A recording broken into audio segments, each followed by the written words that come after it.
Welcome everybody to Burn After Viewing. This is one of your co-hosts. My name is Jonah Jerkins. I am in my I'm not there yet. Holy shit. Yes. Oh, you got me in my head. I'm in my 40s and I love movies. Hi. I'm James Austin Black. I'm in my 20s. I'm in my mid-20s. And I like You're in your late 20s, my guy. No. Yeah? What? I'm 26. That's late. Isn't 24, 25, 26 mid? No, mid's 25. Okay, so mid's only one age. Hey, number. everything you do is mid. I still got the lingo. And, hey guys, I like it the movies too. Me gusta movie. Me gusta movie. What are you? What am I? John Travolta? What am I? Sublime? Caress me now. Sorry, there's a whole. It's all recorded also. Yeah, I might include. Just like, please set me up and say Sublime so I can do Caress Me Down. And you gave up on it. You gave up on it almost instantly. I didn't even listen to it in the car. I don't know why I started singing Sublime. Well, that's fine, but you had the chance to like own up to it. You didn't own up to it. You got if you're gonna do a bit, do a bit. Hey, I think there's plenty of opportunities within this movie to get back to it somehow. I think you're trying because I'm okay. So this episode, yes, we are covering one of my absolute favorite movies, and I will die by this. Okay. I will fight to the death for this. Get Shorty. Now, I got to choose this movie. I haven't seen it, arguably, in 15, 20 years. I watched it 3 times this last week to prep for our podcast. And let me tell you, better than I remember, kept getting better. And boy, did I still get some hearty laughs. Austin, what was your thought? I just genuinely did not like the movie at all. Yeah. I think there was one aspect I liked. Was it everything? No. Was it one aspect everything? I on Letterboxd I gave it a 1.5 star. 1.5 stars. And the 1 star was for one particular actor, and the 0.5 star was for some good ideas that the movie presented, but then didn't do anything with. Okay, so here we go. So before we get into the movie, I want to guess this. So this is arguably a very stat cast. Yes. Right. And I think you are very confused on why these people are in the movie. I'm not confused on why anyone's in this movie. I get why everyone's in the movie. I don't get why the people who watch the movie like it. Okay. So we have in order on IMDb. Yes. Is Gene Hackman, Rene Russo, Danny DeVito, John Travolta, Dennis Farina, Delroy Lindo, great, James Gandolfini, John Grease, who we see in White Lotus later on. And then we have a few. David Paymer is a great character actor. We have Martin Ferrero, who's incredible. And we have Miguel Sandoval, who's fucking great as Mr. Escobar. And then we got some others. Bobby Slayton's in there. There's a comedian I used to love when I was younger. My first note on this movie was this is a character actors like Hall of Fame. Interesting. I would say it's probably every single person that's in this movie is probably worst movie. It's their worst movie. Yes. So can I guess who your favorite part was? Yeah. I'm going to give you 2. I think you're going to guess it in 2 milliseconds, Jonah. Okay. I want to see Gene Hackman, but I think it's too easy.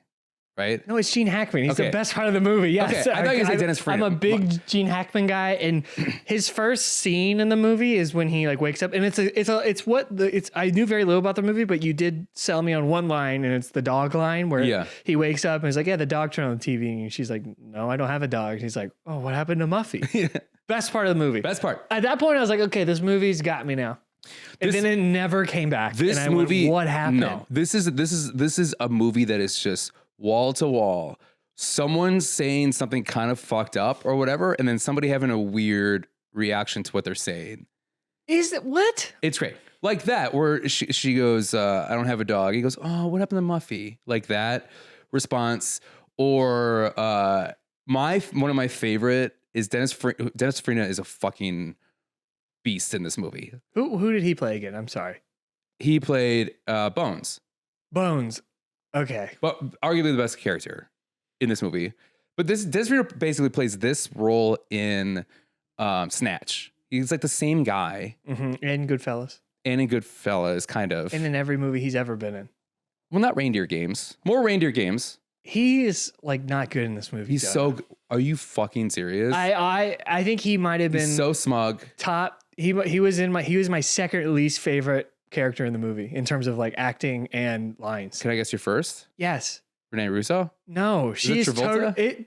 This is John Travolta's worst movie I've ever seen. Hardly. Okay. I'm saying hard disagree. Excuse me. First off, welcome to the show. I know we already said that, but welcome to the show. We're not always going to agree on movies. These are like what you're watching. We're talking about Get Shorty. We loosely kind of talk about the whole movie as a whole, and we just kind of talk about it. It's very loose, so please join us and talk about Get Shorty. Sorry. Right. Just wanted to preface what this even was. So now we're going to get into off because of our age difference. Yes. We switch off. You pick a movie that you think that I should watch, and we try to pick movies that we know the other person hasn't seen. He hasn't seen or hasn't seen in a long time. Right. Prometheus, I knew you've seen, but hadn't seen in a long time. Yes. So, and I think you've seen my first movie was Leon. I'd never seen Leon. Okay, but I thought you know the premise. You've seen. I knew you Leon. knew of this movie, right? Get Shorty, I knew nothing. You knew nothing about. I knew nothing. And about. I will say, for some reason, I was thinking of Leon, and I think I was watching the Scorsese documentary, and I was thinking about Pulp Fiction. And I was thinking about movies that are like kind of like that. Pulp Fiction, and I'm a big Tarantino guy, so like I understand this pick. This pick. I wrote down in my notes right here. John Travolta is awful. I can't find where the line was, but right here. It's the last note I made as the movie ended. John Travolta, I'm sorry, it's right here. John Travolta, I understand why now he did not peak again after Pulp Fiction. I always wondered that. What are you talking about peak again after Pulp? Because he hit a plateau and he stayed in that plateau for a while. He hit a ceiling. I'm sorry, ceiling. He hit a ceiling and stayed on that. He hit Pulp Fiction, nominated for Best Supporting or Best Actor. He was nominated for a Golden Globe on this one. That is insanity. Mm-hmm. His face does not move the whole movie, Jonah. His face does not move. You know why? Look at me. Okay. Austin, look at me. I love how clever the movie thought that line was. I own you. It is so, I got you. It is so lame. John Travolta is the least intimidating guy I think I've ever seen, which in Pulp Fiction is the point. He's like a little bitch in that movie, but he plays the same level of intensity in Pulp Fiction, but it's played to be like sincere. And I'm like, you don't think John Travolta's an intimidating person? In Pulp Fiction, no. Okay. In movies?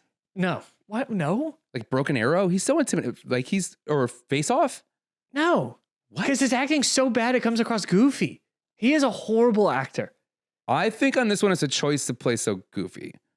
He's not even goofy. There's no choice. He's flat. He's flat the whole movie. I think he's from beginning to end. Cool. He's the most flat person I've ever watched. Well, that's his point, right? He goes, "I fucking own you," right? His point is that like he doesn't need to impress you because he fucking owns you, right? John Travolta should impress me to watch his movie. Okay, I understand what you're saying for the character, but him himself isn't his acting. I will say his acting is great in here. His accent work, not the best. What accent? What accent was it? That's one of my first notes. What accent is this? Is it an accent? I thought he was just talking. Nah, he was trying to do like the kind of like Brooklyn, New York, like accent, like kind of in like almost a comedic like way. Italian. You're right. Okay, Momo. How many times have you been thinking, okay, Momo? I didn't once think about that line. Really? Jonah, I don't think I could I have some lines written, but it's not good. Okay. How do you want to go about this then? It's your movie. You lead it. I'm going off strong that this movie lost like 2.5 stars for me because of John Travolta alone. That's interesting. You lost 2.5 stars. Guess what? Ebert, 3.5 stars. Sorry, it's my phone. That's atrocious. He loved the movie. What he did thought people like about it was the movie? Brilliant. You know why? Because he thought it was like a perfect. The correlate that gangs like a world of crime is very similar to a world of Hollywood. Yeah, I wrote that down. Great idea. Also, I wish they did anything with it. I wish they went 100% on it. Oh, he's like everyone is on spot on, and then he loved the dialogue. He thought dialogue was incredible. I thought the dialogue was some of the worst, most forced natural dialogue I've ever seen. Do you know why though? Why? It's on purpose. So, okay. No, I believe you. Go ahead. You know, you're gonna love whose fault this is. I can't wait to hear what this is. Okay, so it's based on a book by Elmore Leonard. I'm sure it's a good book. I'm sure it plays well. Yeah, because I don't have to listen to John Travolta. Do you know other things? I know zero about the movie. Okay, so please. So you're gonna hate this. You're gonna love this, but hate this because I know you don't like one of these movies. So other movies that were based on a Elmore Leonard book, right? Well, one, The Show Justified.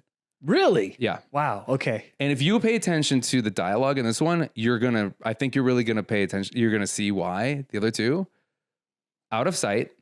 I did not like that movie. I know you did. Actually, it's one of the few. So I've made a point that, I try not to pause movies. That's a strict rule I have. And I always finish movies. That is the most recent movie I've never finished, and I don't intend to finish. Really? I just didn't like it that much. I was so bored. You didn't like the dialogue. I was bored out of my mind. No, it wasn't that. I was just bored out of my mind. Okay. I thought the movie was badly made. Do you know the other book? The last book? Is there another movie I don't like? No. Oh, I don't know. You know, I don't know. I don't know. Go ahead. I don't know if you like this movie. Okay. I personally want to like this movie, but I can't. Jackie Brown. I didn't like Jackie Brown either. Okay, this makes sense. So I don't think you like the dialogue of this writer.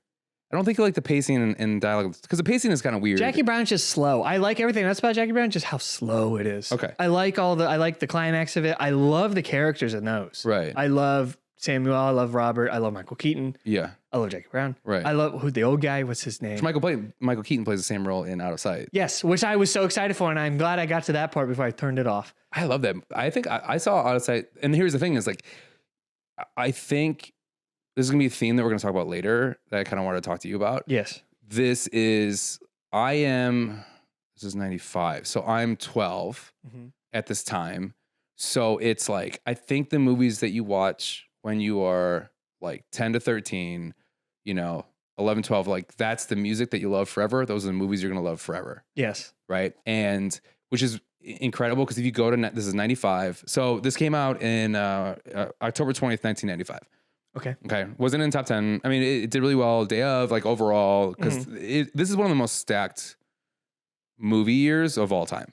It's absolutely mind boggling. Like some people say like, was it, what was Star Wars? 79? Yeah. So like 79? like 77. Yeah. Which I think is the same year as Jaws, right? 75. Okay. Well, around that, those are good years. The main 2 years I know are 99 and 2007. Yes. Those are the main two, yes. I would argue that 95 is probably the best. Wow, that's crazy. And this is one of those movies that of movies that when you talk to people like millennials, like me, that they're like... I thought you were a boomer. No, fuck you. You know that I'm not. Okay. Hey, look at me. I'm looking at you. Hey, right? Look at me. Yeah. I fucking own you. I own you. It's so lame. I mean, it's unbelievably lame, Joe. Okay, so it's written by, I'm going to give this one. Okay, so you're going to hate this. It's written by Scott Frank. Okay. Do you know other movies written by Scott Frank? No, I could not tell you any. Okay, number one, Out of Sight. He wrote Out of Sight. Great. Okay. We have I'm gonna leave one to the last. The Interpreter. Okay, I don't know it. That's with it's a good one with Sean Penn. The Lookout. You ever see that? No. It's pretty good. That's a Joseph Gordon-Levitt movie. Okay. Where he gets struck by a car. He was a popular kid in high school, gets struck by a car, is slower because of it. And then I feel like I've seen clips from it. Convinced him to rob a bank. Oh. Also did The Wolverine. What? Like, really? Yeah. Okay. So that means he also wrote Logan. He did? Yeah, he wrote Logan. And he wrote Minority Report. Oh, Minority Report's one of the best movies ever made. Yeah. Huh. Same writer. Weird. Weird. Right. And then he also developed Queen's Gambit on Netflix. Okay. And Department Q as well, which is a interesting. And who is the director of this film? It is Barry Sonnenfeld. What did he do? He did Addams Family. Okay. This starts a nice little run. Addams Family, For Love of Money, which is a Michael J. Fox movie that was kind of big at the time. Addams Family Values, Get Shorty, Men in Black, and Wild Wild West.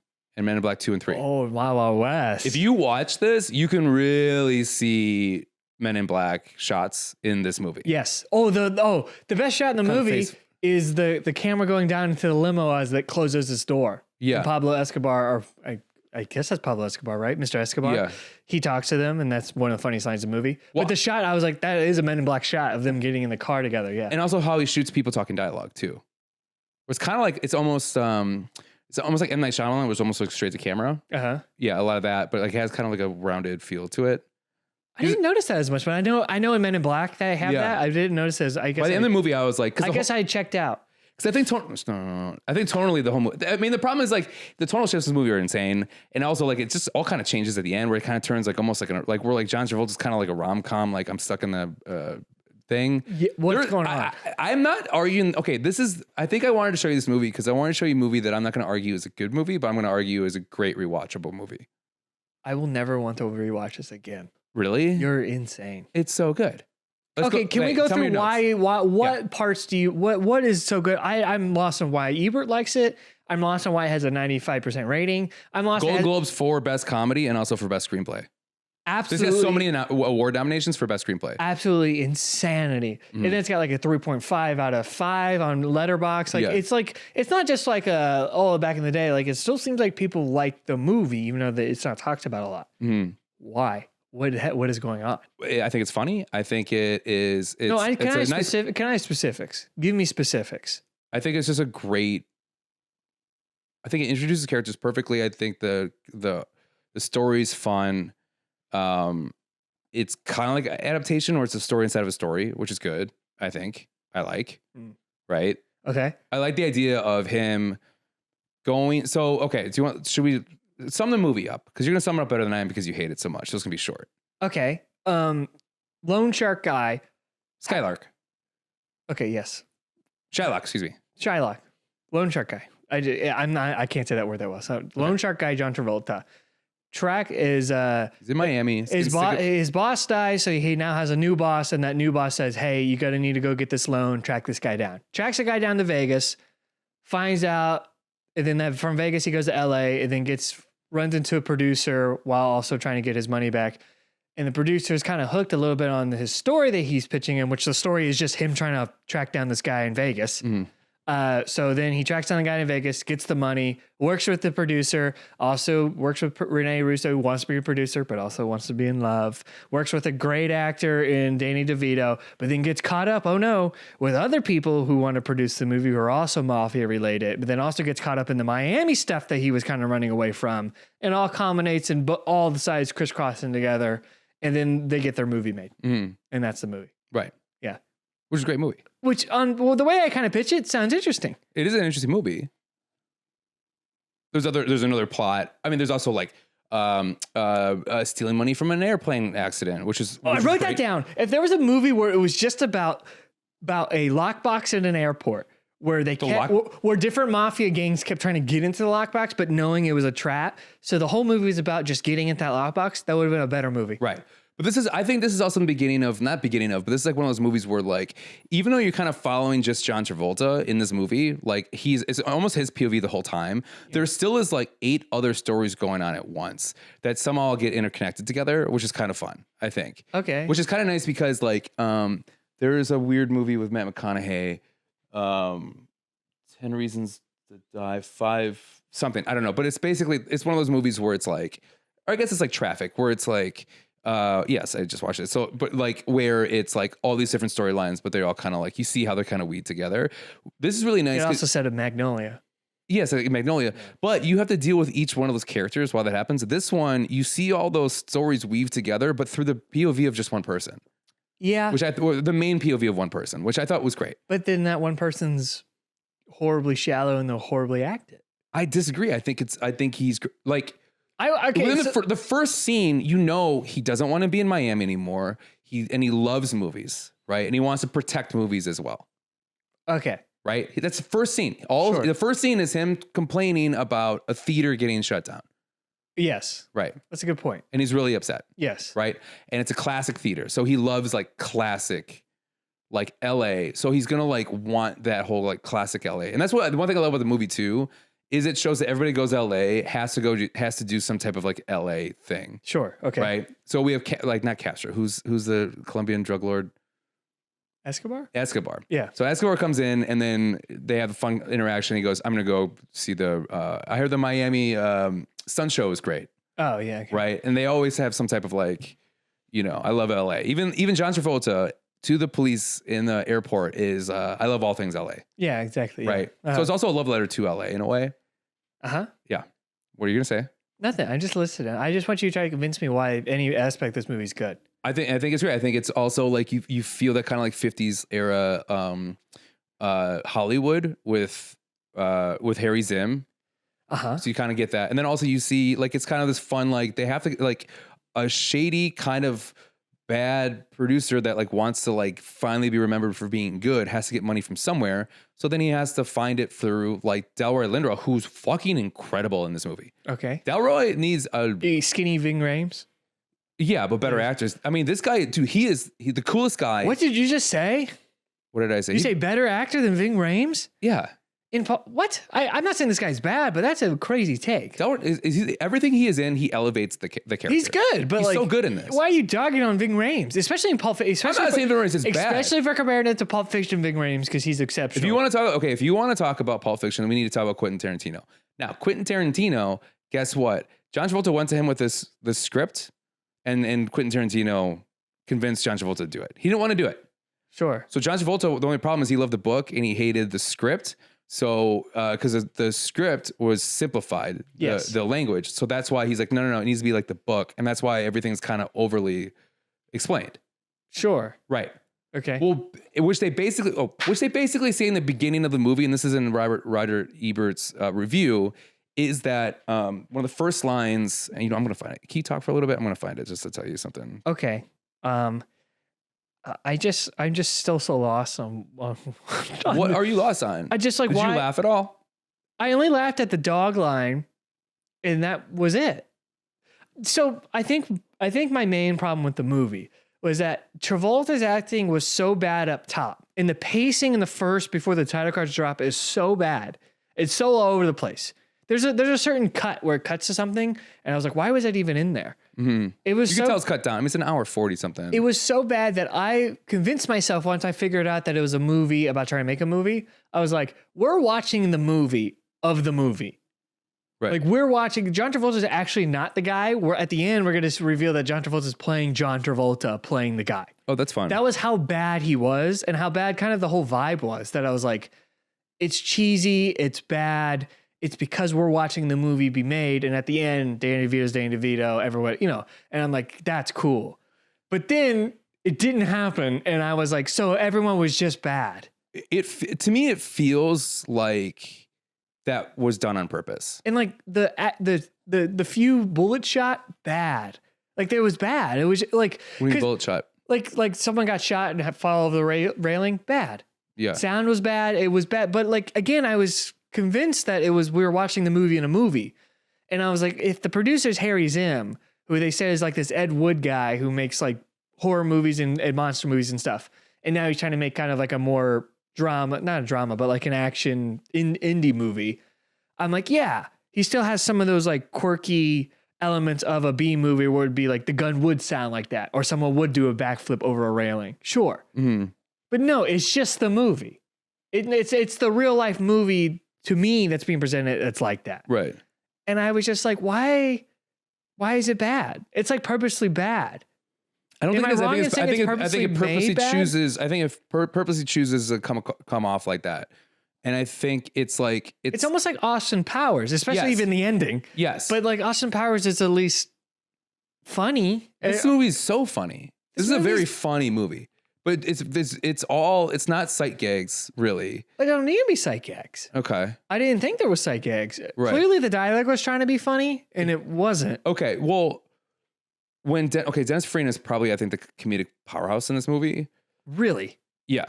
Bones. You're talking about EIIG, fuck you. I knew it. I wrote that down. I knew you were going to love that line, and I hated it. I love that line. I hated it. I always go IEG means for example, because of this movie. That was the most like stupid. I was like, oh, someone. I was like, I guarantee when they were when whoever Frank, I guess is who it is. He was sitting there being like, ooh, this is, I made a typo. Oh, I'll make it funny. Like it just didn't make any sense. There were so many things in here that seemed like typos. No, that perfectly shows you who Ray Bono is that he is a strong man who's actually a fucking idiot, but instead of admitting he's wrong, he'll act violent against you. Yeah, that's perfect. Yeah, Jonah, that's a great character, but that's a stupid way to show it. I think that's a perfect way to show it because it's also like IEEG joke. Yeah, the IE and it's also like John Travolta is the smartest guy in the room. It really felt like they were like, can we make this try to be as close to Tarantino as possible? And I do feel yes. And it showed. There was a scene where they're sitting at like in barber chairs talking about like something. Yeah, and I was like, I literally wrote down like. This is the most forced natural dialogue ever because it builds no character and they just have it to have it. Right. While in Pulp Fiction, like his quarter pounder with cheese line, that's like really famous. Yeah. Is iconic because yes, it's really good. It's very natural, but it shows he travels. It shows what he does. It shows Samuel L. Jackson's character's response and how he doesn't really care because he's in his own world. He's on his own journey, which plays back into him at the end. None of these natural dialogues played any part at all. I think a lot of them are good setups. I mean, one of the best scenes is the scene when Bo finally meets, or Bo first meets Chili, right? At Harry Zim's office. Also the name. Bo? No, Chili Palmer. That's in the book.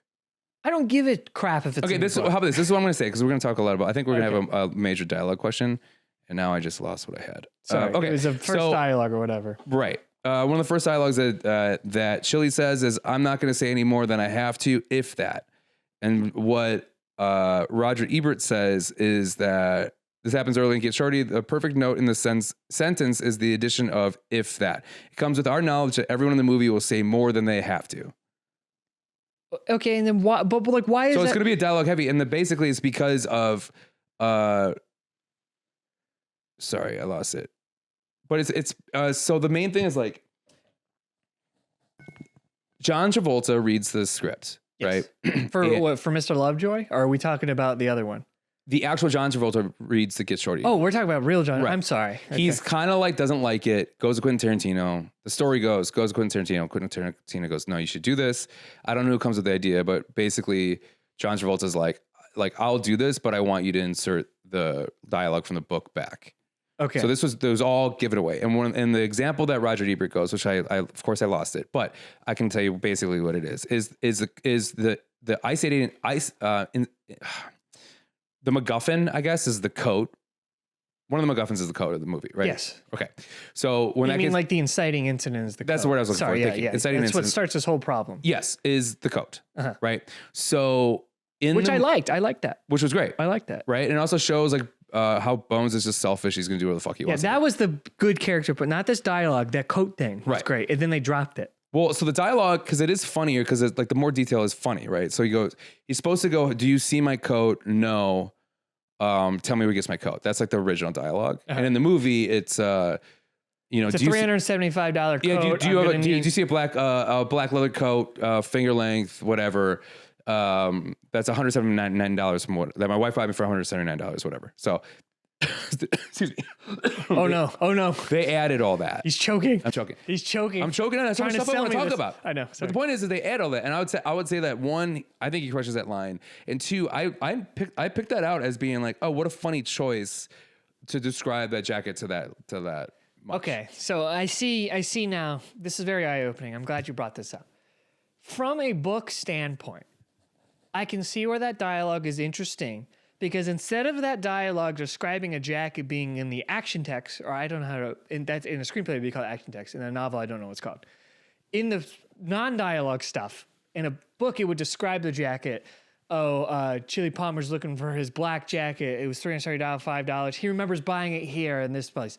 It would have all that, which is like every other novel. But in this book, you can skim over it. But if you have it in the dialogue, which everyone reads in a book, it is a little more interesting. Yeah. But in a movie, I don't think that translates at all. I think it does comedically, and I think this movie, honestly reminded me of.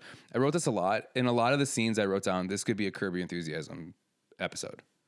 The whole coat idea, that's a Curb Your Enthusiasm episode. Yeah, I like the idea of the coat thing. I like the airport thing, and I like the mafia movie thing. They just didn't land any of them though. Oh, I think I disagree. I just think the intro. Can we go back to that? I really like what you brought up about that Ebert being like, "If so." What was the line he said again? I got rid of it. Oh, sorry. But it's basically like, I'm not going to say something close to, I'm not going to say anything more than I need to, if that. If that, yes. Where it's like, you don't need to say if that. Yes, but you were saying that Roger Ebert said it because it like sets you up for like how these characters are going to say more than they need to. Right. Which is like, so if you're just up front without Roger Ebert, and I guess other people, if you're up front just saying, hey, we're going to have a bad element to this movie, then it's okay. But I don't think it's a bad element. I think it's funny because I think you get a lot of lines because, okay, for instance, no, I have an instance. Can I tell you my instance? Yeah, I wrote down one specifically. Oh, nice. Okay. That like highlighted my problem. Okay. It's right when he meets Harry Zim and he goes to his office for his first time. It's the first line of that scene where he's like looking for the script to show Chili. And he says a line about a ransom note. Yeah, that's a great line. Roger Ebert put that out as one of my favorite lines from the movie. He says, like, if you want to make money writing something, write a ransom note or go something like that because you can make more money writing a ransom note. That is an excellent line that has no bearing on the movie at all. It just, to me, it was the most like, this is a really clever line I came up with in my journal. And I don't know what movie to put it in, so I just shoved it in here. Yeah, but I disagree because like Harry Zim says that when he is kind of in a very stressful situation with Chili. And is it though? Yeah, but he's trying to tell a joke. So he tells jokes when he's nervous, and he acts like goofy when he's nervous. I guess he doesn't really have another line like that though. It would be different if he had more lines like that. I don't think he does. That specific character. There's other lines so much that other people say. But I think that ransom note thing was an excellent line that was so out of place that I was like, okay, what a great line you had. And now we're moved on in the scene. Yeah. Again, because to me, maybe this is your fault. This could be your fault. You pitched this to me like it's a Tarantino-esque movie. Okay. So going into it knowing it's a Tarantino-esque movie, I'm like, Tarantino would have used that excellent line to then build the scene. Not just the character, but the whole scene with the character would have revolved around that line because it was so good. But the line is such a throwaway, then they move on to the plot that I was like, why did we have that line? Which makes sense because in the beginning you said John Travolta set it up. Right. But I think... But then what happens the rest of the movie? Almost like, I mean, we get Rene Russo's taken for money. I guess so. It's not a ransom note, right? Though. But everything is being taken for money, though. If there's a ransom note, I would have liked it. Well, I would have liked that. It's not the fact that it's like, right, a ransom note. It's, if you really want to make money in this business, you need to be a thief. Yes, exactly. Yes. Right. And I got that idea, yeah. Yeah. Yeah. But again, that line was so good that it was just thrown in there. But dude, I say, I'll give you an idea, an example of like how this movie really sets up the dialogue to be funny. Okay. And how people's response to it is funny, okay. right? Well, they don't deny, right? Okay. Everybody kind of says yes to everything. And I think it's also a great play on how people from LA/Hollywood are always like nice, even when they're being fake, even when they shouldn't be. Yeah. Right? Okay. I hope it's the example I have. Go ahead. Okay. Go ahead. So one of my favorite things, and also it also perfectly gives you Dennis Farina's like little shitty accent. Okay. He gets picked up by the cab. The cab goes, "Oh, we have great sunsets out here." And he goes, "I'm from Miami, whatever." Oh, the beaches. The beaches, whatever. The beaches, yes. And then he goes, "I guess because of smog, we have the best sunsets." Uh-huh. And then he goes, "Okay, isn't that whatever?" And then he goes and meets Harry Zim, and he's already pissed off because Harry Zim tries to big time him, which is great because Harry Zim keeps trying to be something he's not. Which he's not a gangster. He tries to be a gangster. He gets fucked over. He tries to be like a respectable producer. He's not. He screws up every end, right? Mm-hmm. So this is another example of him, right? He's trying to be hard on Dennis Farina. Dennis Farina comes out. Okay. Yeah. Sits down, and another great like how they mirror a lot of things, and then the second time the guy doesn't do it as well is like he futzes with the blinds. Yes. To put in Dennis Farina's face, but he's just so pissed off he already knows what's happening. So he sits down and he goes, I heard the fucking sunsets are so much more fucking beautiful because all the fucking smog or whatever. He says that line. I hated it. Dude, Go ahead. He says that line. I laughed so hard, but I forgot that Gene Hackman looks at him and he kind of looks down and he goes, "Yeah, I guess so," and then just goes on. It is like it's so funny that obviously, so he's being so like an asshole. He's being aggressive, right? But everyone from Hollywood is all yes man, so they say yes to everything. And he sits and he thinks about it. He goes, "Yeah, I guess that's probably why it is." Yeah. And it was so funny. Okay. I see why you think that's funny. But do you see, I think, so that's a great scene because I do remember that because I remember being like, I hated that. Because it is, no one talks like that. The movie tries to present itself as natural dialogue, and it does. I'm not saying that because you told me it was a Tarantino-like movie. It does, because it establishes that a couple times. Nobody talks like that. I don't care what gangster, nobody says fucking 3 times a sentence like that. It was the most unnatural delivery of it also. But Gene Hackman saved the scene because he's the best part of the movie. No. Yes. No. I am telling you that Martin guy. That Martin guy was bad. John Travolta was horrible, and then the second place was was Bones. I don't know what's that guy's name. You said Dennis Martin? Farina. Dennis. Sorry. No, he's great. Oh my god, when he beats the shit out of Gene Hackman, right, and then he plugs that guy from White Lotus a bunch of times. Uncle Rico. Yeah, thank you. And then puts the gun in his hand and then basically says all that stuff. And I mean, this is more Hackman, but it's so funny that he like kind of stands up and then Hackman tries to shoot him in the dick. Yeah. Or wants to. And then so he's not like, he's like, what the fuck are you doing? Whatever. He goes, come on, guy, we got to go over here. Like, it's just like this whole like yes anding. The movie's example of a yes and works every time. Yes, okay. Again, great example because I like that part until he. So you seem to be liking all these parts. I thought the movie. No, I liked the part until he turned the gun away. I was like, oh, something's gonna happen. Then nothing happened. Oh. Nothing happens the whole movie. Also, I just want to point that out. Very little happens in the movie. We end up basically where we get told where we're going to end up, and then we end up there, and then that's the movie. Like nothing changes really. Nothing happens. I will just say that there isn't a lot of suspense. Like no, there's zero. Which not also a lot I of think tension. I mean, there's tension, but which in Pulp Fiction, again, sorry to keep comparing to Pulp Fiction. There's so much. This is my fault. There's so much suspense. Every chapter of Pulp Fiction has the most. That's why that movie's impressive because they're all so different chapters, and they all have like hand sweat suspense.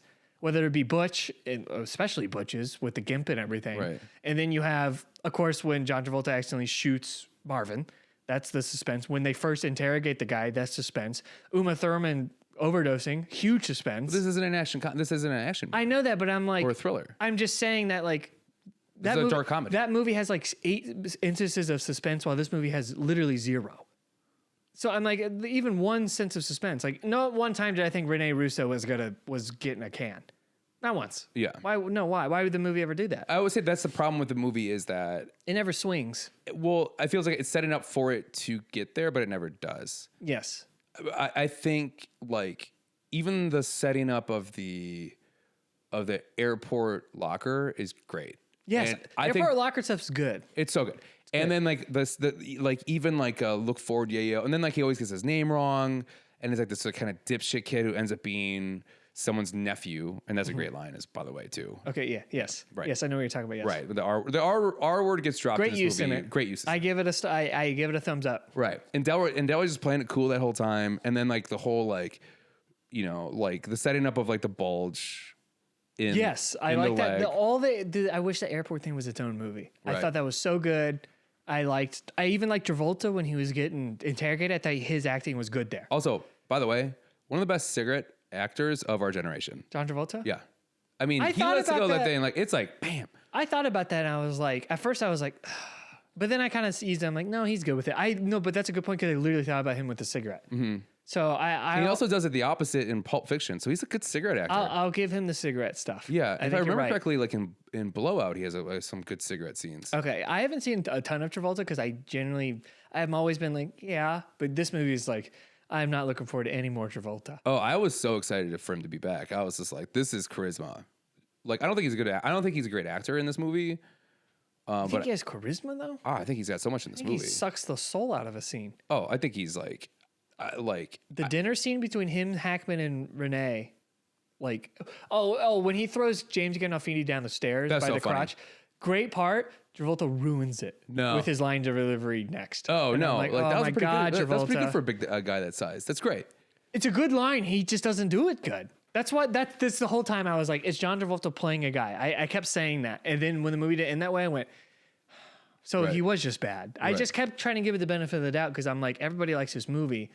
And if the reveal is that we actually watched the movie being made and it is John Travolta playing it, I would have applauded the movie. Yeah. I would have stood up and clapped. But then when Harvey Keitel turned around, I went, no. I literally, because I'm like, it makes sense why this stacked is cast because they're all playing themselves. Like, oh man, that would have been so cool because I was waiting for that, and then I just was like, what happened? Yeah. And to know that John Travolta was nominated for a Golden Globe makes me feel stupid. I feel like I'm missing something, and I really want to know why. I watched it very intensely. Give Delroy fucking. I wasn't on my phone. I promise I wasn't on my phone. Oh. I took very minimal notes because I was locked in waiting to watch good parts. I think this is the movie that like, I don't think Gene Hackman, other than Superman, really played any other like a comedic role. Royal Tenenbaums is his best performance. That's after this movie. I know, but he's so funny. But I think you're saying in general. He's so funny. I think he's so funny in this that you could see why. You can see why he does Welcome to Museport. Yeah, I haven't seen that. I want to, but I hear it's bad. Yeah, I heard it's bad too. But he's just so funny in this, and because he doesn't. I feel like he made the choice to have those kind of veneers so he can like lose like kind of like a cockiness or like ego to play like, I mean, a guy who's just an idiot, you know, which is, I mean, like oh God, the whole scene about Travolta being like, so you sit him here, you don't say this, you don't introduce me, whatever. And he just does everything that John Travolta says completely It's good. wrong. Gene It's so Hackman funny. is good. But then the cuts away to John Travolta reacting, that's great acting. His reactions are good in this movie. It's his accent work is so bad. It's the way he delivers, and his face doesn't move when he talks. He looks frozen. But I think that you can just feel confident. I think that's an actor's choice, and I think that was a good choice. Because that's the problem, is that he's so good as Chili Palmer in the first half of the movie. When he's trying to see his like human side, the second half, it's horrible. Like the scene when he gets up in bed, he just looks like an old man, and it's just not good when he's trying to be like a normal, upstanding. I guess I'll give you the benefit that yes, I think him acting as the gangster was better than him acting as like the producer. Yeah, right. I think they're both bad, but I would give you the gangster is better. I would say maybe after the Martin Weir, when he first gets introduced to Martin Weir, maybe after that scene is when Travolta starts losing it a little bit. How about okay, so like here's something personal thing. How about Danny DeVito? I'm also not I'm not gonna say I'm a hater of Danny DeVito. I don't like him. I just don't like him. I don't like him either. He ruined Twins. Twins. Arnold was so good in Twins. Agreed. And the plot of Twins is really good. And Danny is just so obnoxious in that movie. It is unwatchable. That's another movie I gave a 1.5. I don't like Danny DeVito. His only good role, I would argue, is Penguin. And he's good in Junior. Because I like him as the father. Like Junior's way better than Twins. We should talk about that at some point. But again, Danny DeVito. He's great in Throw Mama from the Train. He just plays short, confident, bald guy in everything he's in, except for Always Sunny, except for Penguin, which is his two best things.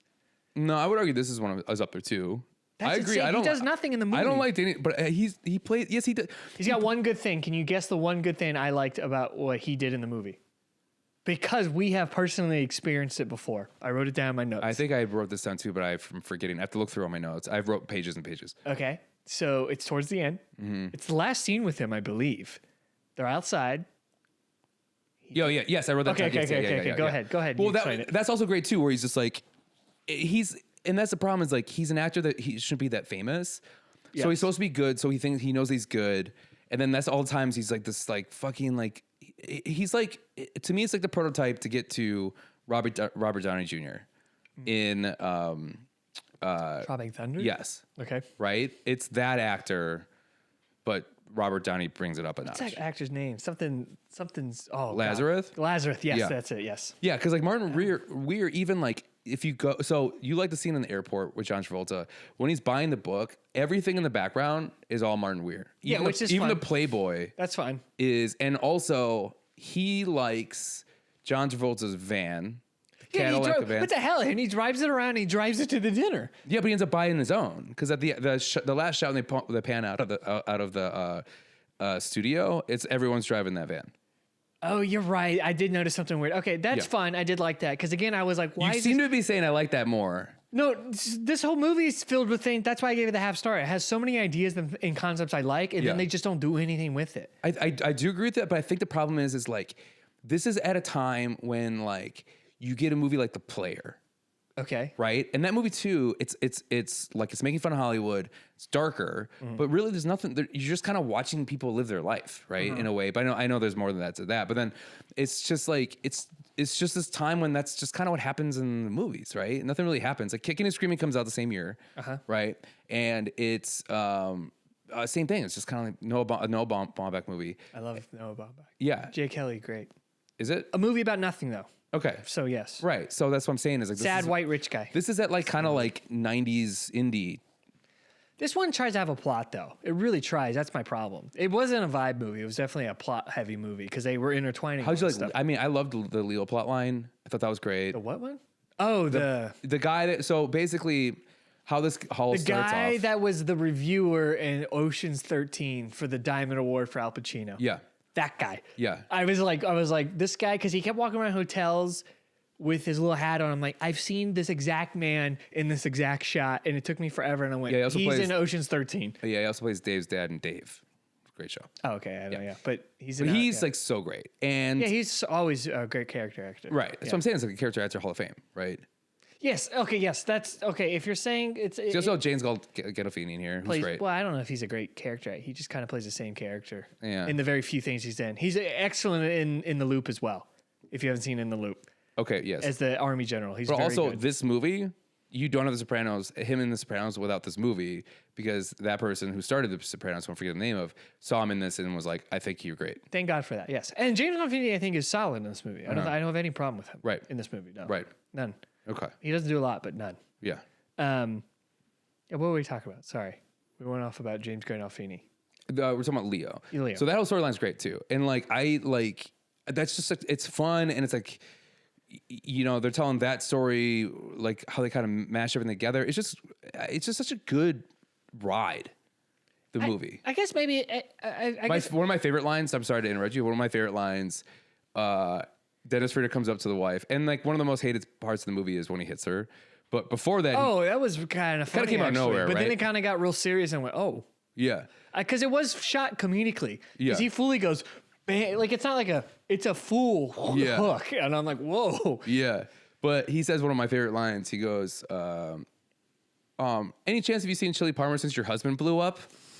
That was like, I think you delivered it better than the movie did. No, he did it. I think so you funny. Jonah. I think you would have been way better in this movie. Dude, Dennis Farina is so good in this movie. I think if you were John Travolta in this movie, Jonah, I think it would have made way more money, and you would have been a lot better. I think you would have won the Golden Globe. I think if I played Chili Palmer, I would have won the Golden Globe. It's blowing my mind he was nominated. I'm not gonna sleep tonight. I like when people you're gonna hate this. Paul Dano did not get nominated for There Will Be Blood.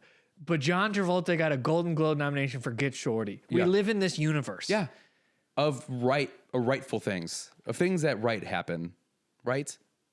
God, that makes me want to choke on my spit. Okay, so let's just talk about other scenes in this movie. Okay. I can't go through everything I've written down because I wrote so many goddamn notes. Can I go through what I wrote down? Yes, I didn't please. write down much. Yeah. Okay. Sorry, and then we'll wrap it up with something. To prove to you again, I think me talking to you about it makes me like it a little more. Right. I will admit that you have sold me on some things. Right. I still genuinely don't ever want to watch it again. Okay. But you have sold me, maybe. I think there's a lot of this to me. If you look at it more of a sketch show, it's good because there's a lot of like great parts. There's great ideas. Dude, Delroy being like, it's like all you need to do is you just need you write whatever you want to do, and you just hire somebody to put commas and shit in there. He goes, and I've read scripts that I know. I know. I knew that was a meta. I know words are misspelled, which is like not him being confident about it yet. And he goes, there's barely any commas in that, and then which is great because I've never seen this in a movie where he goes, we should be in business together because all you have to do is these two things. And then John Travolta goes, if that's all you have to do, what the fuck do I need you for? Yes. Great. I like it. Okay, yes. Again, that meta stuff's great. I guess if you go into it being that it's really meta, that's why I was just so upset it just didn't go all in on the meta and it was a movie of the movie. Yeah. That's mainly why I'm like, you had something there. Yeah. Literally, if the movie ended that way, I would have been like, well, I need to rewatch it because clearly it got me and it was greatness and I need to watch it again. But no, I think whoever wrote it, the novel, whatever, chicken themselves out. There's no way they didn't think about it. Yeah. It had to have been thought about. Anyway, my first instance of the horrible dialogue, I actually had it written down and I forgot to bring it up. It's chilly outside and it's chilly inside. I literally want to turn the movie off when I heard that. That's the point of the... Okay, good. Okay, great. You know why that's perfect dialogue and why... And then he walked away. He walked away. That was the scene. He didn't say anything after that. He walked away. Yeah, because he's a jackass. Because he's an asshole and he does bad jokes. Okay. It's all bad jokes. Which is why it's like one of the best lines is when his protector, bouncer guy, the big black guy, and when Chili looks at him, he goes, "You can do better than this." And he goes, "It's hard out there, man." Right? And then like he basically is like, I don't want to fucking work for this guy either. Everybody hates this guy. Yeah, I got that. Right. Again, other ways to show. Also, like I he goes, it's chilly and it's chilly inside. Like it's such a bad joke. Away, and I was like, God, Lord, it was bad. Well, that's the point because even Travolta's just like, fuck this guy. I hate this guy because that's the problem. He's like, he's already at the end of wanting to be like a Shylark, and he's just looking for a way out, and then Momo dies. Maybe isn't that like I love The Office, and The Office is certainly cringe comedy. This is like a different genre of cringe comedy. I think I just despise. Because I must love it. Those lines make me cringe. Is that the point? Yeah, because it's supposed to be delivered that bad. Okay, so it's supposed to be delivered bad and written bad. Yes. To make you cringe and laugh in a cringe way. Because yes. Okay. Yes. Okay. And I think that's what you're not getting because you don't like that is that Dennis Farina's character is that. Okay. Well, all the character. Well, what John Travolta's character would be like that too to help explain half of his actions. And here's this movie is so good on running jokes, like the "get off my carpet." Like if you're gonna smoke, get off my carpet. Like that's $70 a yard. Like it's. But the only problem is how they didn't land the plane is the last shot should be John Travolta walking through the carpet with dirty feet. Yeah, they just did not land that plane. I would say the thing that I hate, the thing that makes me the most mad about this movie, is when fucking Bear pushes John Travolta into Delroy Lindo where it falls over. And then that happens, and then they go, "How'd that happen?" He goes, "I don't know." And then he did the nuts and bolts out of his hand, like he had it in his hand the whole time. Yeah, there should have been a scene where he puts his hand in the pocket or make it look like it. That means that he fought. This he just had it in his hand. Problem with the movie. Yeah, because this is your problem with the movie. Yeah, because he had it in his hand the whole time. Like, oh my goodness, like he had to have it in his hand the whole time. The whole time. Nothing else. So they're like, put it in your pocket. God, that's your problem. And then what he does with all his fingerprints, he just puts it on top of him. I thought that was just a callback. Again, that movie. It was a callback. Yeah, but then I don't know if I said callback. Callback. Just cut that out because they already set up like, hey, could you fix my railing? Because the guy fell over it. Yeah, so it didn't need that part. Yeah, but it was a different rail. It was a different section. No, I know that, but like, I don't know how did that happen. Just like he had it in their hand the whole time. But I'm just blown away. That's your problem. That's the only problem I have. Everything in the movie. That's why I hate that. And I hate. You're a maniac. No, I'm not. I honestly. Okay, here's funny. One of the scene I kind of hate the most is let's hear it. Travolta in the movie theater. Yes. Yo, I wrote this down. My girlfriend also said the same thing. Do you want to know Travolta's favorite scene in this movie? Is him being an asshole in the theater?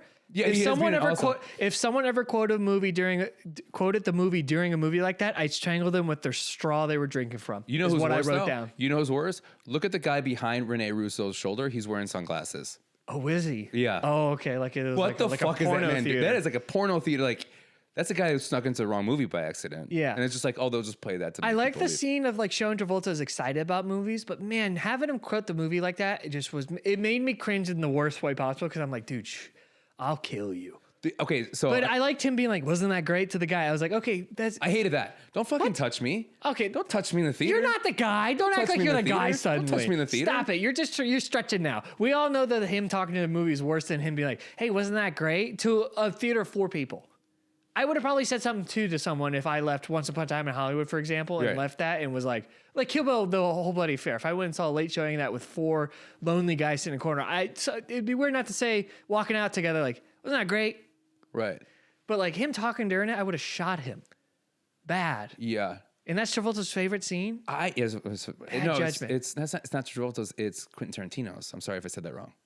You definitely said that wrong. Yeah. It's Quentin Tarantino's. I guarantee because it was based on Quentin. I bet when Quentin shows his actors the movies he wants to show them, he talks like that the whole time. Yeah. He's allowed to, sure. Yeah.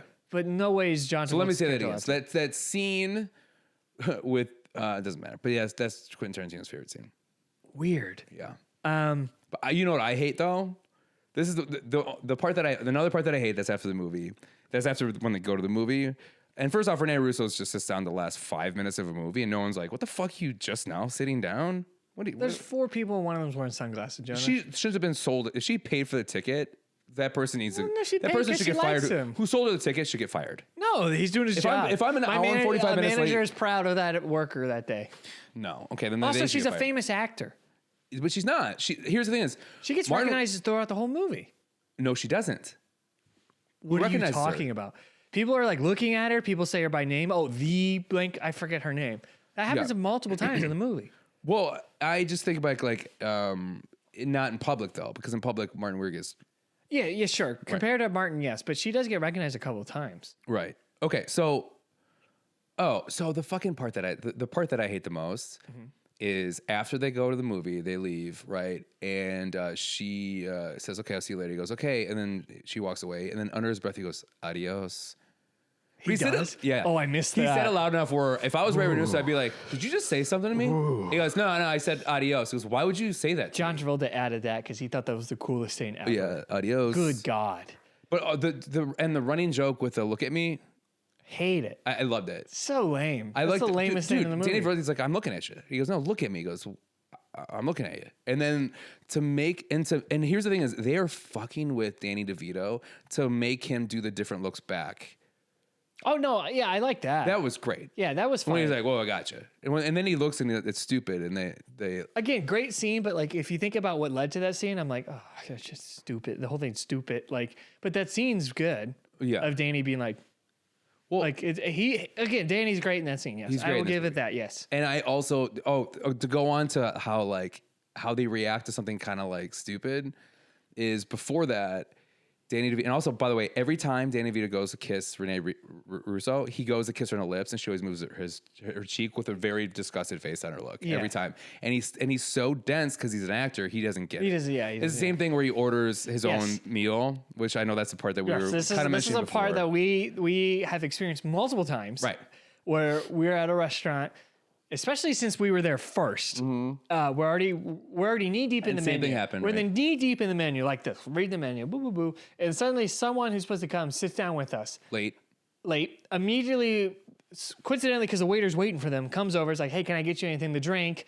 We say waters, and then they start ordering appetizers, food, and everything. And then says that will be all, and then we don't get a say in what we ate, and then they take our menus. Yeah. I love that is the most realistic thing I've seen in the whole movie. The specificity of that too. He goes, and I like he opens it up with not can I? He goes, you know what I'm feeling?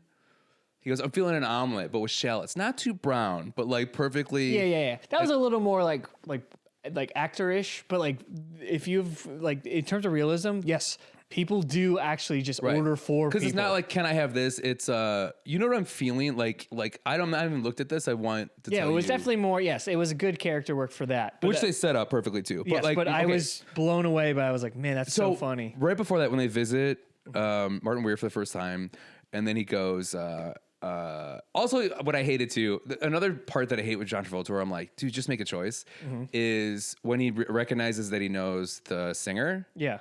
And then they go inside, and then he looks back, and he does the most effeminate, like, ooh, like thing. And I'm like, come on, man, you're like a gangster who just shows no emotion, and you're all like giddy that you saw somebody new. Anyways, so Rene Russo sits down, Martin Weir, and then she says, he goes, whatever happened to us? Like, why did we slip away? And then she goes, because on my birthday you slipped away and fucked that girl. Because you slipped away and fucked that girl on my birthday. And he goes, he thinks about it and he goes, it was a good party. It was a good party. Yes, that's good too. Yes. Right. I guess the interview was pretty good in this. Pretty all right. Now, the more I talk about it, the more I'm like, because immediately I just dismiss him. I'm like, it's Danny DeVito, whatever. Yeah. Yeah, he's pretty solid in this. He's great. I mean, Delroy is just so cool. And he also has that, like, you think you know who I am, but you have no idea what I am. Sure. Yeah. Great line, too. He plays, like, a pretty good, like, bad guy in this. Okay. You just don't like Dennis Farina, though, huh? No, I don't like him in it. I also wrote down casually talking deep about movies is the most like Tarantino, Tarantino stretching dialogue I've ever seen. I'm like, you can't do it. Because Tarantino does it so good and he's such a master at it. Like, don't even try. And the movie kept annoying me. I kept trying. Yeah. And then one of the lines, apparently, I can't remember who said it, is, I wrote down, do caterpillars leave trails? Because someone says leave a trail like a caterpillar. And I went, like in the dirt, they do, yeah. Oh, in the dirt? Yeah. I guess I've never seen caterpillars. Like They're usually on leaves and stuff. And I'm like, oh, no. What a dumb line. Gene Hackman saved the movie in the first scene.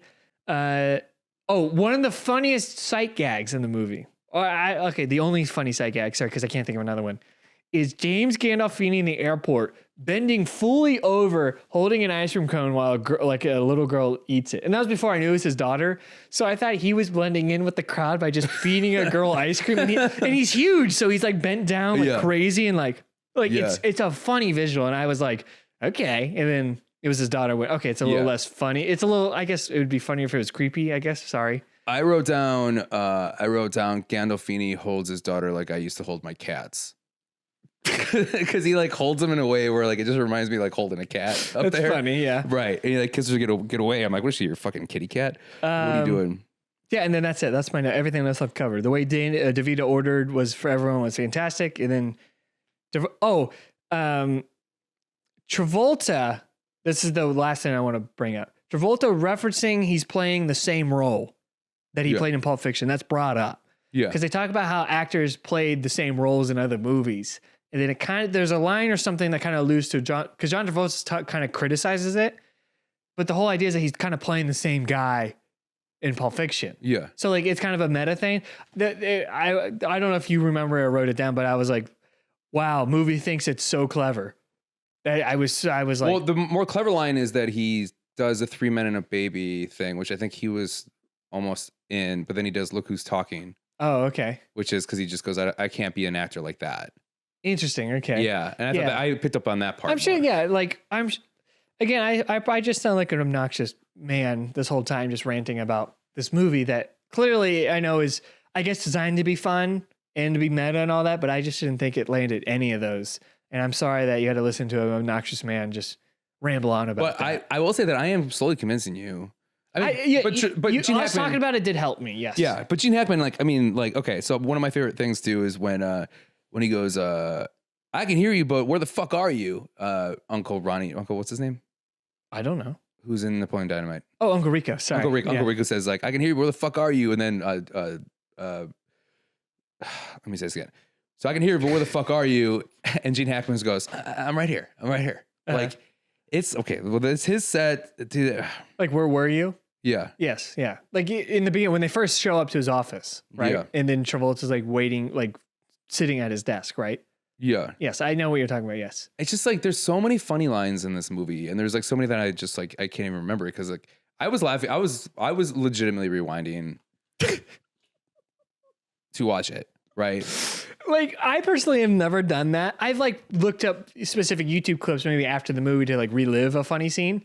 But for you to actually rewind a physical piece of media that you own, because I was like, to rewatch something that was funny that I think was so unfunny, is making me feel like a dumb little boy. Oh no, I rewound it like a multiple and I'm sure times. I am a dumb little boy to a lot of people who probably clicked on this because I'm assuming anyone who clicked on this is probably a Get Shorty lover. Yeah, I can't imagine anyone going to this being like, I hope they trash Get Shorty like I do, because I can't find anyone else trashing it, and I'm very lost. Oh, but I guess now I'm understanding that it's Travolta like supposed to be meta.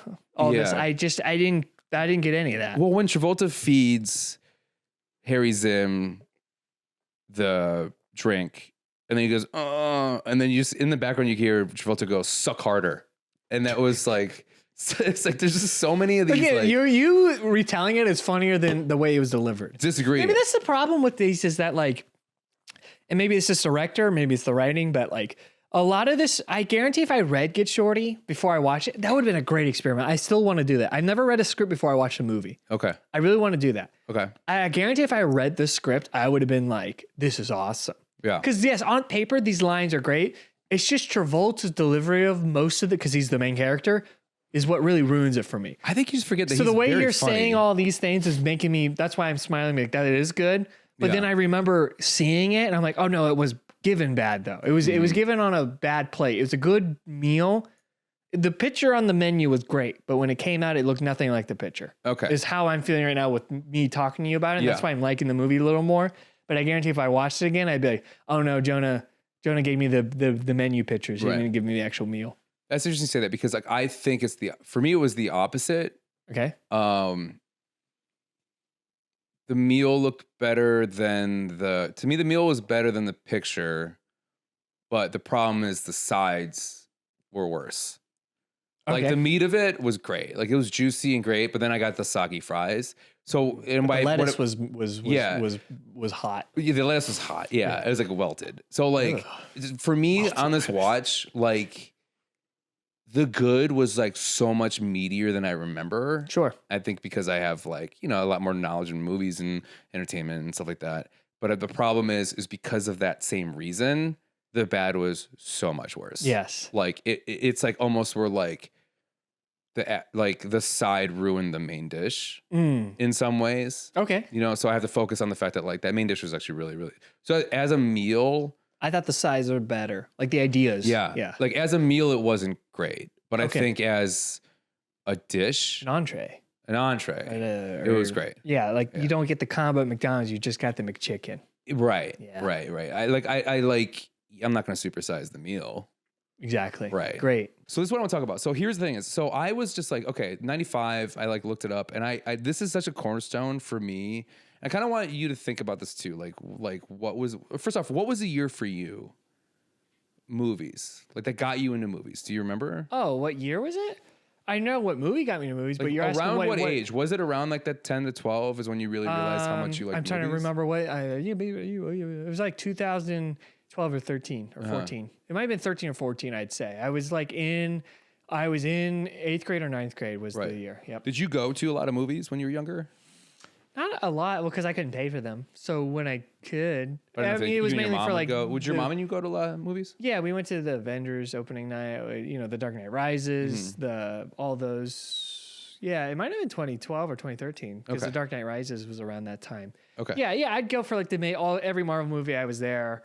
There wouldn't be any kind of. It would be really rare if it was outside of the realm of like the big movie, like a Pixar movie or a Marvel movie or a DC movie, a Batman movie. Well, speaking of Pixar, which is really interesting. So 95 starts Pixar. Toy Story. Toy Story. Yeah, Toy Story comes out, right? Yep. So I'm going to go through a list of, they are in... You're going to try to sell me on 1995. Should be one of the years we remember for movies. Yes. Okay, I'm ready.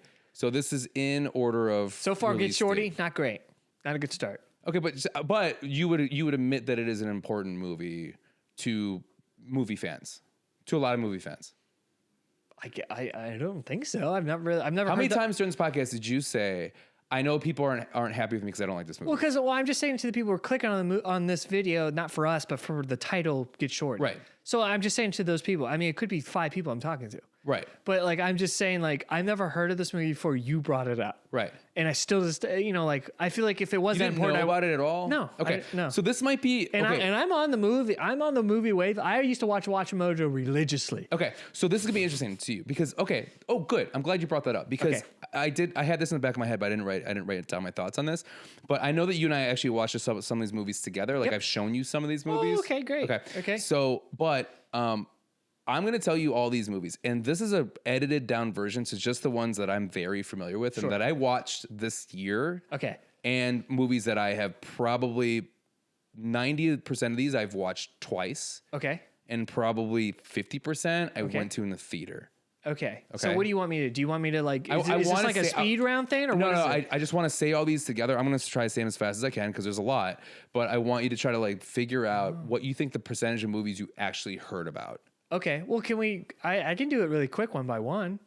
Do you want to do one by one? If you say it, it's so long. And then I could say either like I've heard of it and I want to see it, or I've heard of it. Don't I could say haven't heard of it, I want to see that, or I have seen it. It's gonna be it's gonna be like 100 movies.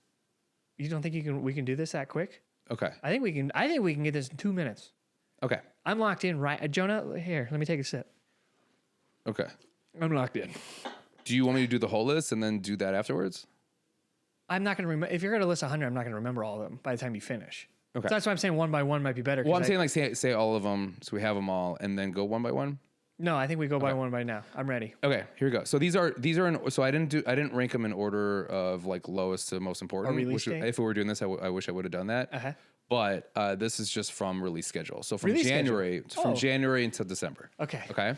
I'm ready. Right. And I also will tell you I also tell you if I own these movies. Okay, great. Or if at one time I've owned them on VHS. Great. Okay. Okay. So you'll say if you've seen it. I'll say if I saw it in the theater and if I own it. Okay. Well, how about you do that first? How about you say the movie, you give your thing, so maybe it gives me 10 seconds to think of something. Sweet. Okay. To think of it. House Guest with Sinbad and with. Do you know about this movie? No. It's with Sinbad and it's with who's in Jingle All the Way? Arnold. No, the other one. Sinbad. Who died? Oh, Phil Hartman. Oh, okay. So let's start over. He had a Rob Reiner Let's moment. start over. Okay. Oh, no. House Guest with Sinbad and Phil Hartman. I love this movie. It's my favorite Sinbad. One of my favorite Sinbad movies. I own it and I saw it in the theater. Never seen it. Never heard of it. Okay. Showgirls. Okay. I own it. Peter, the guy who made Total Recall. Yes. Yep. Go. I've heard of it. Interested in seeing it for the director. Go ahead. Okay. Higher Learning. Saw it in the theater. Own it. I don't know that one. Okay. It's one of John Singleton's first movies. Don't know who that is either. He's a very important black director. Okay. Oh, Which is why you haven't seen it. Wow. You really tried to bury me. Tales from the Crypt, Demon Knight, saw it in the theater, own it. Is that And own the soundtrack. Is that the one that Leslie Nielsen's in? No. No? Okay, I don't know it then. Demon Knight No, yeah, I don't know. with Billy Zane and William Sadler. Don't know it. Jada Pinkett Smith. Okay. Murder in the First, own it. Don't know it. Okay. That's Kevin Bacon. Before Sunrise, own it. Oh, I want to see those. Is that the Ethan Hawke's? Yes. Yes, I very much want to see those. So yes. Okay. In the Mouth of Madness, own it and saw it in the theater. Hate it. You hated it. Billy Madison, own it. Love it. Seen it 1,000 times. Fantastic. Quick and the Dead, saw it in the theater and own it. In my top 100. Okay. Shallow Grave, own it. I've heard of it, but don't know it. It's Danny Boyle's first movie. Okay, that's why I know First it. big movie. Brady Bunch movie, saw it in the theater, own it. Whatever. I've not seen it. Okay. Heavyweights, saw it, own it. Don't know it. Okay. Ben Stiller, one of his first films, and Keenan Thomas. Keenan Thomas? What's his name? Keenan. From SNL? Yeah. Keenan? No, Yeah. I don't know that movie. Okay. It's a huge movie for people my age. Just Cause, own it. Sean Connery. Oh, that okay. James- I've heard of it, but don't know it. Okay. Tank Girl, saw it in the theater, own it. No, don't know it. Okay. Man of the House, saw it in the theater, own it. Know it, but don't know it at the Okay. same time. Outbreak, own it, saw it in the theater. Don't know it. Okay. Bye Bye Love, own it. Don't know it. Okay. Major Payne, saw it in the theater, own it. Don't know that one. Tommy Boy, saw it in the theater, own it. I haven't seen that. I need to see it. You ever seen Tommy Boy? Yes, I want to see it. I've Okay. not seen it. Bad Boys, saw it in the theater, own it. I feel like I should see those. I think I did when I was younger accidentally. Okay. Rob Roy, own it. Don't know it. Okay. Jury Duty, saw in the theater. Don't know. Who's know in that one? Pauly Shore, it's one of his last Oh, ones. God. No, I'm all right. Then that's no. Okay. New Jersey Drive, saw in the theater, own it. No, don't know it. Basketball Diaries, own it. Great. Mark Wahlberg's great in that. Kiss of Death, own it. Don't know it. Okay. Swimming with Sharks, own it. Ooh, I don't know that one. That is where that is another one that's kind of like this movie, but it's much more dark. It's with Kevin Spacey, and he basically plays a not sexual harassment executive of a movie, like an executive movie producer guy. Okay, But great. he harasses his intern to the point where his intern kidnaps him. I'm interested. Okay. While You're Sleeping, own it. Don't know it. What a great title. That's with Sandra Bullock. It's a huge movie for a lot of people. Friday, own it. Saw it 1,000 I haven't seen times. that. I need to see that. Panther, I don't know it. okay. French Kiss, own it. Don't know it. Okay. Crimson Tide, own it. Saw it in the I need to theater. watch it. Crimson I Tide. need to watch that one. And Red October. I haven't seen any of that. Die Hard with a Vengeance, saw it, own it. Solid. I like the other two better. Okay. Braveheart, saw it, own it. I need to see it. It's a classic. I need to see. Sorry. Okay. Casper, saw it. The Friendly Ghost? Yeah. I've seen that. Yeah. Yeah. Johnny Mnemonic, saw it, own it. Don't know it. Okay. Bridges of Madison County. I've heard of it, but I don't know it. Okay. Congo, saw it, own it. Is that the ape one? I need to see that Right. one. Oof. Apollo 13. Great movie. Okay. Fantastic. Okay. Saw it, own it. Judge Dredd. Ooh, yeah. I'm a low key lover of Judge Dredd. Are you? Yep. Okay. Saw it, own it. First Night. Sean Connery. Oh, okay. That's why I don't know, but I've heard of it. Yes. That's Okay. why, yes. And Richard Gere. Own it. Species. Saw it, own it. Don't know it. My mom's not being in that one. Really? No, I don't know. That. That's with Michael Madsen Really? is in it, and they hunt a alien. Oh, that sounds cool. It's very good. Okay. Who is just sent to Earth to basically breed. Oh, that sounds good. Very okay, good. Well, that sounds interesting. Okay. 9 months. Don't know it. Own it. Indian in the Cupboard. Saw it in the theater. Don't know it. Okay. Clueless. I've seen that. Yeah. Okay. It's solid. Saw it. Own it. Kids. Don't know it. Very dark movie. Own it. The Net. Don't know it. Saw it, own it. Sandra Bullock it's the first one of the first movies where you can take somebody's identity through the internet. Interesting. Waterworlds. We watched that together. did, Man, that's on a prestigious list on my letterbox of movies that should be remade. Yeah. You know, we always talk about they shouldn't be remade, but I kind of want to see Waterworld work because it's cool. Yes. Saw it in the theater, own it. Babe. The Pig movie? Uh-huh. That's solid. That's a good one. Yep. All right. Neither for me because I was a little too young for me. Virtuosity. I haven't seen it, but I know you love it. It's Saw one in of the your theater, favorites. own it. We have to Brothers watch McMullen. it. No, I haven't seen that one. Okay. They just made a remake on HBO right now. Okay, that's fine. Dangerous Minds. No, I haven't seen it. Saw in the theater, own it. A Walk in the Clouds. Keanu I don't know Reeves. that. Oh, I don't know that one. Usual Suspects. I think it's a little overrated. It is, but own it. But It's still not great. a good rewatch, but Kevin Spacey's great. This is when I. Sorry, no, Kevin Spacey's great in it. He's great in it. Sorry. Clip it out. Sorry. Mortal Kombat. Oh, I need to see that one. Yeah. I haven't seen that version. Saw it in the theater. Own it. Desperado. Oh, we saw that together. That movie. Woo. Movie rules. Woo. Yep. Yep. Own it. So you've seen it. Yeah. Lord of Illusions. I haven't seen. Clive I don't know that Barker. one. Own it. The Prophecy. Don't know it. Christopher Walken watched it. There's 4 spinoffs, I don't know that. right? Where he's like the devil, whatever. 2 Wong Fu Thanks for Everything. Don't know it. That's where Wesley Snipes, Patrick Swayze, John Leguizamo, and I'm forgetting the other person you call them trans back then, or you call them cross-dressers back then.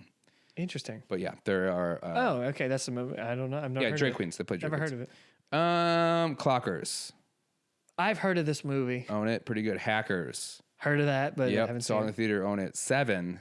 Ooh. Yes. That's really good. It's one of that's a perfect movie. Saw in the Kevin Spacey had 3 movies. Uh-huh. Wow. Saw in the theater. Owned it. Empire Records. Don't know it. Okay. Own it. To Die For. Don't know that one. Own it. That's going to Gus Van Sant's first. Oh, movies. okay. Devil in a Blue Dress. I've heard of it. Okay. That's Denzel. Okay. All right. Okay. okay. Halloween, The Curse of Michael Myers. No, I haven't seen We that. get Paul Rudd. Oh, Paul Rudd's in that. Wow. Dead Presidents. Oh, I saw it. Own it. Dead Presidents. Don't know it. Great movie. The Hughes Brothers. Okay. Classic. Own it. Kicking and Screaming. Don't know Bill it. I like Ballbank. the Will Ferrell version. Not version. This is the same name. I know. Yeah, I just yeah, like the Will Ferrell one. I own it. Strange Days. Don't know it. Catherine Bigelow's first movie. One of her first movies. Excuse me. So I'd own it. Get Shorty. So I'd own it. Mallrats. Own it. I haven't seen that one. I haven't seen it. Copycat. Don't know it. So I'd own it. Leaving Las Vegas. What is that one about? Nicolas Cage drinks himself to death. Elizabeth Shue won an Oscar for it. First Oscar. Okay, that's why I know it. I'm interested. Interested. I own it. Ace Ventura: Nature Calls. Great. The Rhino Scene Alone. Rhino Scene Alone. Saw in the theater. Own it. American President. I don't. Who's in that? Is that the Bill Clinton movie?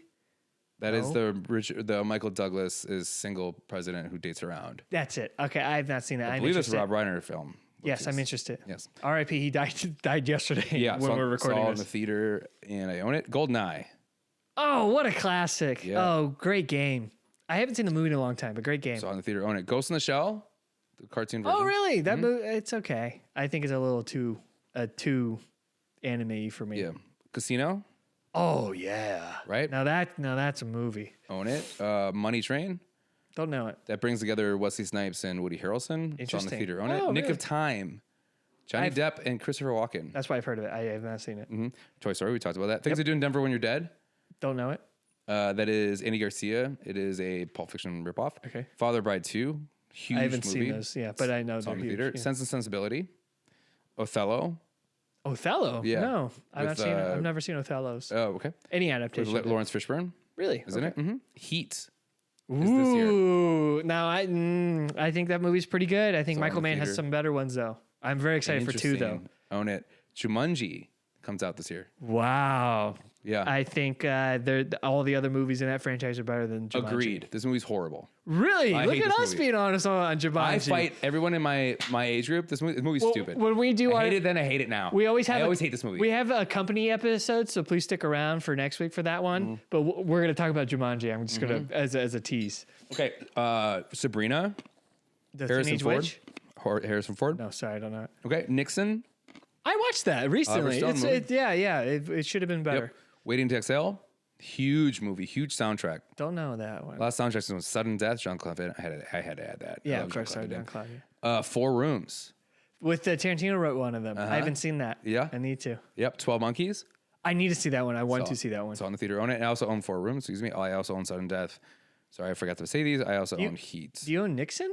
I don't own Nixon. I don't own Nixon. I don't own Waiting to Exhale. Surprising because I like that movie. And I don't own 4 Rooms. Okay. I don't think. And I don't own that Jumanji because I don't like that movie. 12 Monkeys. Yeah, you said that. I did say it. Great movie. Dead Man Walking. I haven't seen it, but we talked about it. Yeah. Sean Penn got an Oscar nod for that. Yep. Mr. Holland's Opus. Don't know it. Okay. Batman Forever. Love it. Right? Movie is so weird. Saw it in the theater. Own it. weird. And Braveheart. I haven't seen you said Braveheart twice. Oh, was that in here already? Yeah. Oh Excuse me. no. Then I'm sorry. Last one. Operation Double Drop. Dumbo Drop. Don't know that one. That's 3. Okay. So those Batman are. Forever was at the end of the year? No, I think it was earlier. I just it wasn't in the list. Oh, okay. But those are just the main movies that came out. I mean, those are some movies. This is why I'm saying it's one of the biggest movie years. Like, if you talk to anyone of my age, like, we saw all of those movies, and this is also like height of blockbuster. I would say I'll give you the award for like having like really well known big movies, but like in terms of quality. Right. Okay. I don't know about so, it. So it's okay. I'm glad you brought that up because this is the next thing. I'm just going to run through these. We're not going to go through like we just did. So, like that, because of that, I want to talk about like a lot of like the directors that you got to see this year. Oh, okay. Some of them directed movies that weren't said because they weren't really huge in the theater, but they still had a movie come out this year. Okay. So in a lot of these, this is their first movies. Okay. Okay. And a lot of them are just like a lot of them are in either a transitional period in there. A lot of directors are in their transitional period where like kind of like Casino, because Casino's like not great, but then it's like before Departed. You know, you think Casino's better than Departed? No, but Casino's great. What are you talking Casino's about? good, but like it's thought of as not as best. I think it's better than Goodfellas. Okay, so just look how fucking like, Give it to me. Give me the list of directors. Huh? You want me to see how good it is? I'm ready. Right, but look at Hall of Fame directors you got. Yes. Okay, these are all the directors that had movies in 1985. John Lasseter, Richard Linklater, Ang Lee, Ron Howard, Rob Reiner, Clint Eastwood, Tony Scott, Terry Gilliam, Gus Van Sant, Bryan Singer, David Fincher, Michael Mann, Amy Heckerling, Martin Campbell, Martin Scorsese, Mel Gibson, Oliver Stone, James Mangold, Michael Bay, Hughes Brothers, John Singleton, Loris Kazan, Noah Baumbach, Kevin Smith, John Carpenter, Wolfgang Peterson, John McTiernan, Sidney Pollack, Sam Raimi, Catherine Bigelow, Robert Rodriguez, Quentin Tarantino, Danny Boyle, Spike Lee, F. Gary Gray, Abel Ferreira, Woody Allen, Clive Barker, and Joel Schumacher. What was the James Mangold movie? Goldeneye. He didn't direct Goldeneye. No, that was Martin Brest. James Mangold. It was a movie that wasn't on here. Sorry. Oh, okay. I'm like, I've seen every James Mangold movie, and you didn't say one of them. I will check it out if you want to. Maybe it's the one I'm missing. Maybe it's his first one. I think it might be because he's not an American person. Yes. Oh, that sounds like an American last name. I don't know though. He seems American. Keep talking. Sorry, I heard that name and I was like, really? I didn't hear any. That's a great list though. It's that Four Rooms really helped with bringing in some other directors too. But yeah, no, that's it's a movie called Heavy. Oh yeah, I haven't seen that one. Yeah, okay, it didn't do well in the theater. That's the one I'm missing. Okay, this is first. That's a great list though. Isn't that fucking crazy? Fantastic list? Can you see why? Like, I think people my age are such like it's an important year in terms movies. Of like setting up the next 20 years. Yes, I'll give it that. Yes, but in terms of it being like on par with 99 and 07, in terms of quality, I would say no. But in terms of importance, I would hear that argument. I just don't think there's like a movie year that quantity wise that has so many like. 94 was really stacked the year before. True. Forrest and Pulp and all the Shawshank. I mean, those. That's like alone. importance though. I'm talking about just like abundance of like both like blockbuster and quality and like new movies. Yeah, like Seven and all that, and Usual Suspects. So many like quote unquote video store movies. Yeah, sure. Right. Okay, video store is a that great are just like, well, watch with the family. Like movies, like the movies that are on like this stack of movies are the movies that are on cable all the time. Sure. Right. Yep. So I think it's the movies that people just like kind of like 60% watch. Yes. Like if there was cell phones, it'd be like a cell phone scroll movie. Yes, exactly. Okay, right. So yes. So that was Get Shorty. That was Get Shorty. That was I thought that was a fantastic conversation. Even though I didn't like the movie, but I'm glad that I enjoyed the conversation more than the movie, and that's what is more important to me. But you like the movie more. I liked Prometheus more after we got done talking about it. Which one? Prometheus. Prometheus, yeah. Well, because I will just smile about that movie, even though it is bad sometimes. Isn't it interesting, like when you have a conversation, when you watch a movie separately from somebody that likes the movie that you don't like, how they can easily convince you with the excitement. Yes. Right. Yes, exactly. Okay. So now it's that time, and I'm sure Jonah's going to get this in. My guess is going to be 2 minutes and 17 seconds. No, I have to. We're not going to set up what the next episode, not the next episode, but the next movie we're going to be analyzing. I don't want to call it analysis because we kind of just talk about it. I prefer that more than analysis. Movie we're going to chit chat about. I get to play a game called I'm Thinking of a Movie. I'm just going to say I'm thinking of a movie. Jonah has to give me 50-50 questions I can give him answers to, and he's got to find the movie. The object is speed, but also, I'm not trying to make it impossible. I want him to solve it. Yeah. It's supposed to be fun. It's a fun movie. It's a fun game. If you've seen one of our clips, hopefully they've done well. Yeah. And I can only answer 3 yes and no questions. Yes, 50-50 questions. Not yes or no. Sorry, it's I missed that part. Yeah. Yes, 50-50. It's a little different than yes or no because you can ask, is it this or that? Right. And that speeds it up. Okay, Jonah, we're going to be setting up the next movie we're going to be watching. Okay. Jonah. Look at me. I'm looking Look at me, Jonah. Look at me. I'm looking. Look at me. I'm looking at you. Okay. Yeah, I'm looking at you. I'm thinking of a movie. Okay, so this is a kind of a discussion we had before. So why I ask will make sense to you, but not probably the people that are here. Okay. They're listening. Okay. Is it on the top 200 movie list that we were just talking about earlier? No. It's not. I went back. I did my original pick. Yes. So it's not on. You know for certain it's not on there. I'm 1,000% sure. Okay. You're I don't 1,000%. have to check. I know for a fact it's not. Is this thought of as a bad movie? A little bit. I'd say I would lean towards yes. Would you say it's thought of as worse than Get Shorty in an overall sense, not to yourself? In terms of like the actual critic reviews, yes. Do you very much enjoy this movie? Well, of course I picked it. Okay. Is it from the 90s? No. 2000s? Yes. Okay. Not 2010s? No. Okay. 2005? No. 2006? No. Do I go higher or lower? Higher. Oh, 2009? No. 2008? No. 2007? Yes, we were just talking about 2007. Damn it. 2007. Okay. This is a 2007 classic. 2007 classic. We could talk about that year next time too. Maybe that can be what we attach to the bonus This is episode. before I moved to Chicago. Okay. So is it a live action film? Yes. Okay. I doubt I might give you one animated movie just for fun because I know you don't like them. I just don't know them. I know. So, but yeah, don't worry about that. Not yet. Not yet. Okay. Soon. Is it an American film? Yes, American. Okay. Is it The Departed? It's not The Part. It's 2006. Okay. Is it a Quentin Tarantino film? No.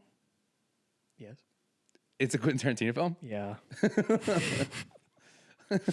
God damn it, Jonah. I mean, Well, Jesus Christ. I had so many avenues I wanted to go down.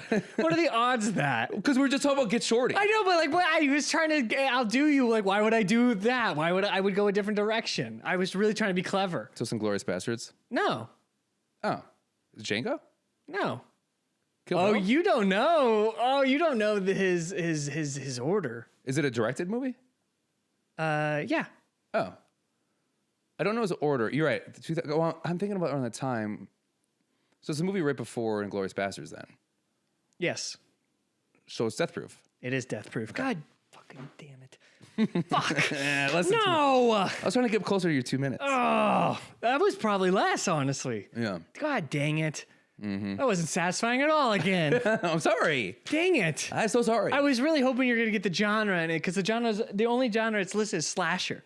And I Okay. think that would have taken you a long time to piece together Yeah. that it's a slasher movie. Yeah. Oh. Well, we've only talked about Quentin Tarantino this whole time. I know, but I thought you would think that. I didn't think that you would like.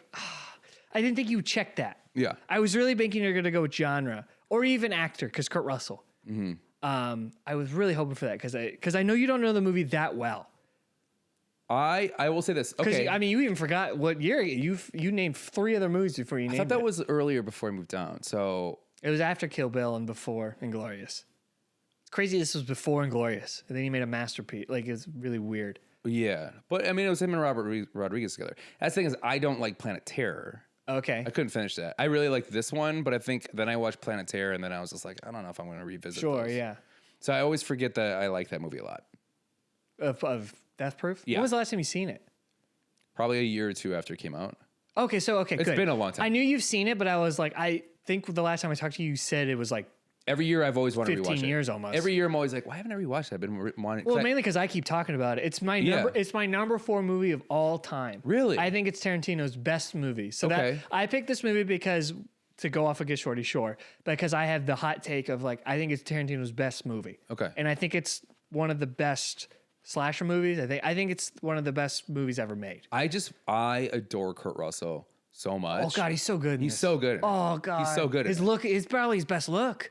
Yeah. Oh, because he's like perfectly old enough. He's like, And he's so charming, but like he dials it to psychopath level. Yeah, but it's not over. It's not. It borders on over much because the movie's kind of supposed to be like that. This is a great like kind of thing because this movie is meta in the sense that it's supposed to be like a B movie. So this is good to go off of Get Shorty. Yeah. But I was really like, one, I wanted to show you this because it's one of my favorites, and I know you haven't seen it in a long time. But I thought it was appropriate to do after Get Shorty so we can actually talk. We can continue that conversation of like that natural dialogue, how maybe I would argue Death Proof does it a little better than Get Shorty, and stuff like that. So sorry if you're not that excited, but I'm excited. I'm genuinely looking forward to talk about genuinely one of my favorite movies. I've seen it maybe 10 times. Every time I watch it, it gets better and better. Okay, well I can't wait to watch it. You know what's really great about that is that perfectly sets us up for what our next podcast is going to be. Yep, which is great. So. We talked about it already. Like, Get Shorty is a movie that I will die for. Like, I will get in a fight with anybody. I will fight for the death for. We'll die with Death Proof for sure. Okay. So what we're gonna do is are we gonna do our top 5?